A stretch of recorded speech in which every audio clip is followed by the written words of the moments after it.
Denver. This is Fox 31 News at 9. We're on it. A violent night in Denver. Multiple people dead, more than half a dozen others hurt. Among the victims, a man who works at Coors Field. People want to be able to know that when they're walking to get some coffee, that they're all right. New at 9, we're live in Lodo with more on what police are doing about it. And right now, the air quality in Denver, the worst in the entire world. More on how it could impact your health and when it could clear up. It's a monument to human dignity, courage, and sacrifice. Today, a New York City firefighter is in Colorado, making sure we never forget the September 11th terrorist attacks. New tonight, the special connection between him and this brand new memorial. It's another very busy night, and we start at 9 with this. Take a look at that. Smoky and smoggy skies blanketing Denver and the entire Front Range. The normally blue skies are a murky shade of brown. An ozone action alert is now in effect because the air is so bad. This is the 33rd day in a row of that here in Denver. And Denver's skies, take a look at this. The most polluted in the entire world today. Just breathing in the air here is like smoking at least 2 cigarettes a day. Let's take a look here. Our air is more polluted than Johannesburg, South Africa, Santiago, Chile, Beijing, China. Salt Lake City also in the top 10, unfortunately, today. The reason for this right here, the wildfires, huge ones burning to our west. The Dixie Fire is now the largest in California's history, spanning more than 675 square miles. For some perspective, that's more than 4 times the size of the city and county of Denver. Thousands of people are being forced out of their homes because of it. Homes have been burned, cars as well.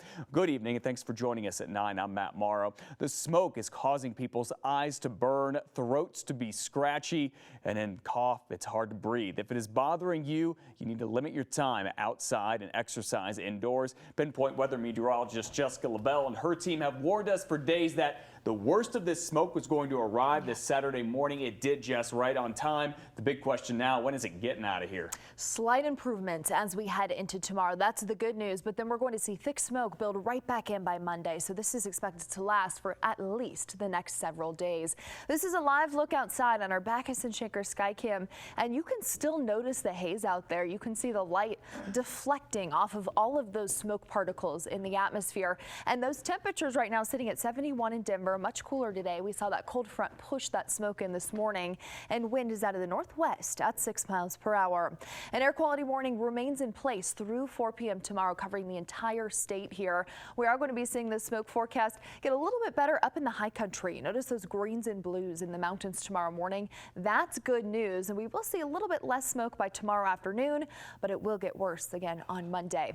Now, temperatures right now sitting at 68 in Bennett, 70 in Fort Collins, Castle Rock already at 60 degrees, but it's going to be a hot one tomorrow. Afternoon high temperatures will climb into the mid-90s with sunshine and more smoke.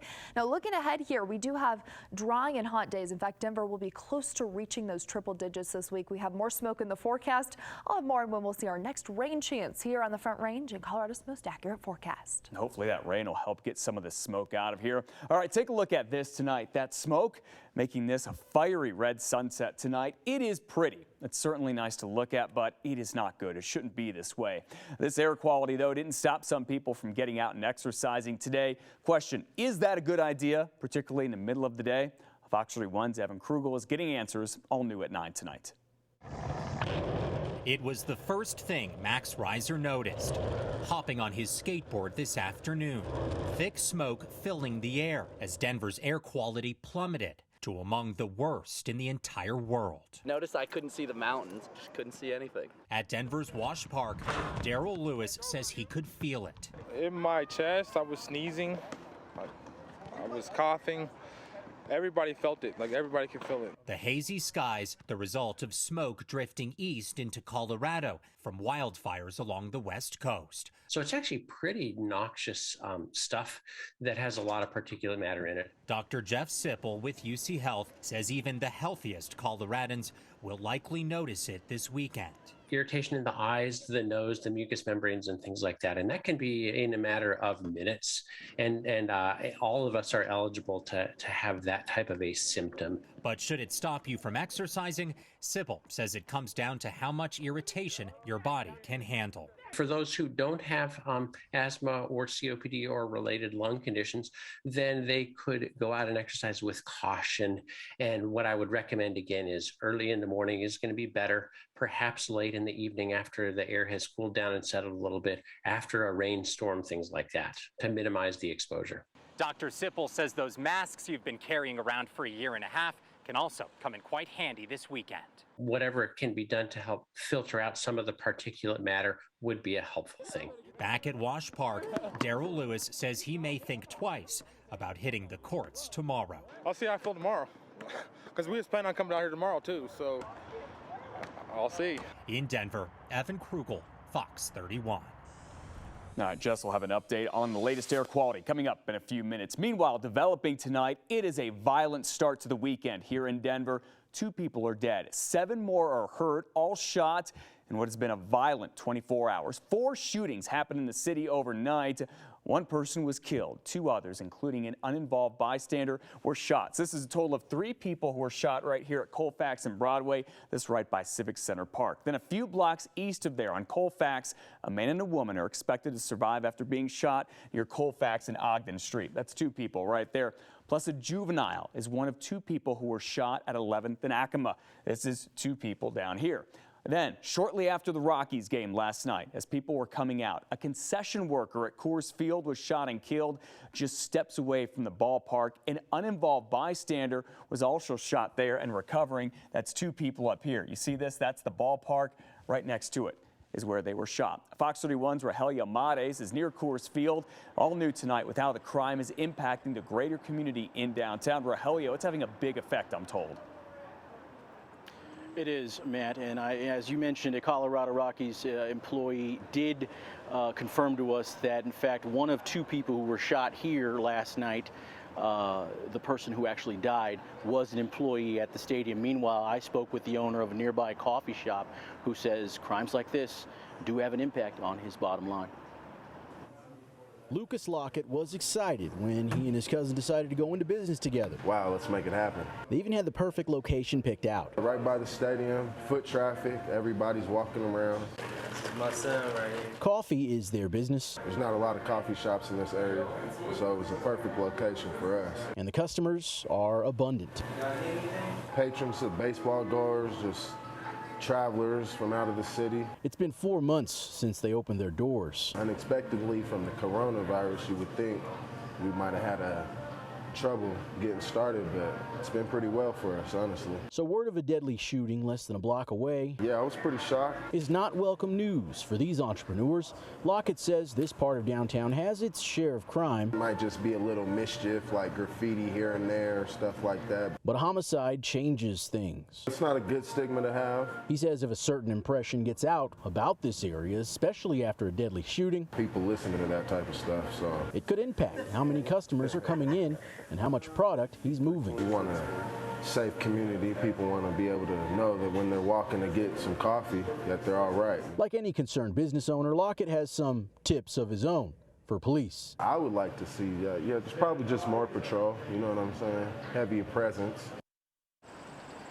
We did reach out to Denver police, and they told us they condemn this violence that happened across the city. They also told us they plan to step up patrols at the locations of these shootings last night.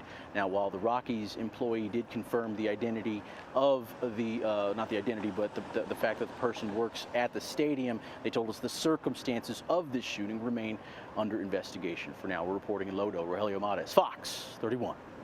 And when it comes to the gun violence, Denver police are asking gun owners to be responsible. They say that means using gun locks, gun safes, and never keeping a gun in your car overnight. The goal is to prevent gun thefts, accidental shootings, and the use of weapons in violent crimes. To report illegal gun activity, you are asked to call our partners at Metro Denver Crime Stoppers. That number, 720-913-STOP. All new tonight at 9, a COVID-19 vaccine site is popping up in what's probably an unusual place, a pot dispensary parking lot. Wana Brands is partnering with CDPHE and the Green Solution to provide vaccines during Wana's Summer of Quick tour of dispensaries all across the metro area. The company says that all of its employees are required to be vaccinated and that getting more Coloradans vaccinated will help out people across the state and across the country. We're also a very high tourist state, so we have a lot of people coming in and out of our state all the time, and the more people that we can vaccinate and help prevent the spread of this variant, not only are we helping Colorado, we're helping across the whole country. According to the latest data from the state health department, more than 71% of eligible Coloradans have received at least one dose of the vaccine, and more than 65% are now fully immunized. Here in Colorado, despite those numbers, more than 7,000 people have died because of COVID-19. Now, one family here in Denver is hoping to make August 7th an annual day of remembrance. Fox 31's Amy Lewis is on it tonight with new details about that. It feels like the same day when I first had to say my goodbye to him. It was the hardest thing. COVID came and everything kind of took a turn for the worse. Those gathered here at Berkeley Park on Saturday morning, they all have one thing in common. Things were going better before they got worse, and he just happened to get worse and worse as time went by. Missing a person that died too soon. That's him, yeah. He just turned 45. Like Desiree Garcia's husband, Orlando, who died 1 month after getting put on a ventilator. January 1st is when me and his mom decided to take him off the ventilator. And that was the hardest part, was to watch him take his last breath. Orlando's name is among the many Coloradans written on a yellow heart. We thought everything was getting better, and literally the next week he was put into isolation. We didn't really get to say goodbye. We just kind of got to see him through a window. As with Amanda Meyer's grandfather, here together, sharing stories and tears, they don't feel so forgotten. People care that, just any kind of empathy and just a sense of community would just mean so much, because it's felt like me and my family have had to kind of suffer through this alone, and there's so much politics surrounding this issue that it's like these are real people. This is a real tragedy that we experienced last year. As pandemic rules lift and life feels a bit more normal now, it's a bittersweet feeling only they can understand. I'm stuck. I want to be happy, live a normal life, but then it's like I can't, because I'm missing him, and I just get angry because the world's it's slowly going away and the world's going back to normal, and here he is, he fought for his life due to this virus, and he's not here to enjoy trying to come back to new normal. Amy Lewis, Fox 31. Well, hundreds of people getting out today, taking a walk before the smoke came in. Why they were walking like mad. And in Estes Park, a car break-in, a crime spree involving nearly 10 vehicles and the suspect. And it's probably not who you think it is. Plus, a little later, Colorado lawmakers stepping up to make sure I-70 through Glenwood Canyon gets opened as soon as possible. More on them coming together for a big call for action.